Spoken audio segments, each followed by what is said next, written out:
And the first individual signed up is Rhonda Latney. Ms. Latney, the floor is yours.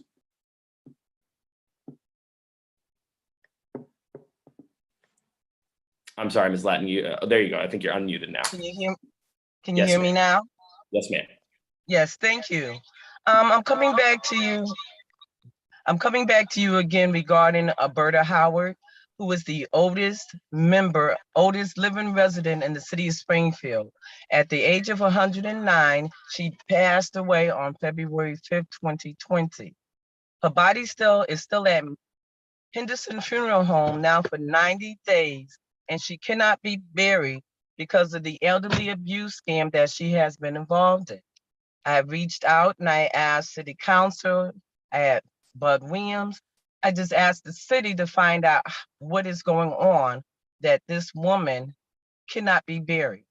If you look into the newspaper from at the age of 101, 105, 107, she was always in the newspaper articles. And until May 2020, with the elderly abuse of James Votes began, she went dead and mute. No one heard nothing about her. No one really put her 108, 109th birthday in the newspaper. There was an article in the Springfield volunteers for the school department of her passing. So I'm trying to find out what is going on and how can the city or somebody help us to move forward with this burial for this 109-year-old woman, and no one is talking about it. The media won't help us. Once again, public officials won't help us. And it's really discerning that here she is and there's no support for her. And I'm coming to you not for me, I'm coming to you for her as one of the most vulnerable residents in the city of Springfield. And this is taking place. City of Springfield talked about Betty White, who passed away at 100 years old, but no one on television or nothing is being said regarding this woman. So I'm looking for some answers, and I'm looking for some kind of support on how can I help her family member to move forward with this elderly abuse that is continuing. Because when she died at Bay State Medical Hospital on February 5th, that was under suspicious circumstances in itself. And the paperwork that her family member was able to receive is not matching up with who in actually she is. They listed a person named Christopher Howard as a healthcare proxy. Ms. Howard never had any relatives other than a Wayman Rainey here in Springfield. They list a Christopher Walker as a son, which that is false.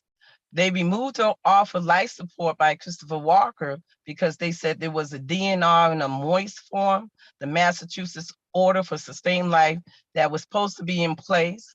After she was moved off the life support, then Bay State Hospital said that they never had a DNR in place or a moist form for this woman to be moved off of life support. And there's a healthcare proxy for 2015, which I know is connected back to James Votes. And for her to be under this kind of elder abuse and all these agencies here in the city of Springfield, no one will reach out and find out what is going on. I went into probate family court and I saw what James Votes has been putting probate family court to get the monies of another person he had under his assisted living residency by the name of Joseph Copeland. He also James Votes put in probate family court to take the property of Roberta's son, Paris Howard. And I want to understand how can you run an assisted living residency program, and after you have these people in your program, it's able to come and take all their property. So I'm asking for some support for Ms. Howard, not for me, but for her as your oldest resident that have lived in the city of Springfield for almost the past 50 years. And if you have some questions to ask me, I'll be more than willing to answer. You have my email, you have my phone number. If you're clear to reach out to me, please do. Thank you, Ms. Latney, for your testimony. We don't usually allow for correspondence in public speak up, but I do see Councilor Whitfield has her hand up, so I'll give her the floor momentarily. Councilor Whitfield. I don't even think that's a rule or a law, though. It's just something we just never done, because I think that was mentioned before, that we can talk to the folks in public speak out, but I don't know for sure. I think the goal of it is just relative to when we're assembled as a body, being subject to open meeting law and agenda items. But I think usually we've accommodated it if folks want to make a comment. So certainly, Councilor, the floor is yours. Thank you. So I asked, I don't know the gentleman that you work with, but I asked him, we talked for like 45 minutes to an hour one day. And I asked him, what did he want us to do? Because I'm no lawyer. I don't really know what to do or where to direct you or what you would want from us. And so he didn't know. He didn't know what to tell me that he wanted at the time. So I didn't know. Have you guys sought any legal counsel, or have you done any of those steps? Because honestly, we're city councilors, but we don't have like the authority that you're looking for. So I just wanted to be clear on what you want from us, because you have come up here quite a few times. I've had conversations with you and him. And like I said, I was in Florida on vacation, and I still gave him 45 minutes to an hour of my time, and he couldn't clearly articulate what he wanted me to do. Well, the thing is, I'm sorry.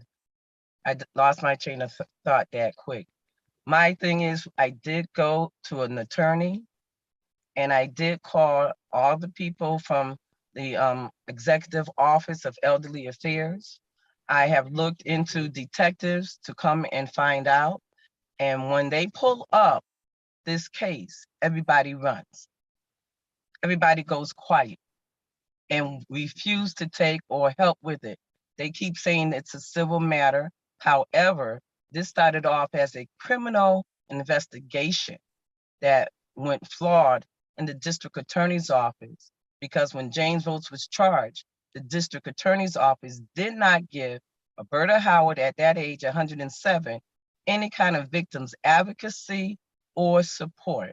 And I even called MOVA, the agency in Boston, and asked, why did the district attorney fail to give Roberta Howard, at that time, 107, any kind of victims advocacy or support? No one has any answers.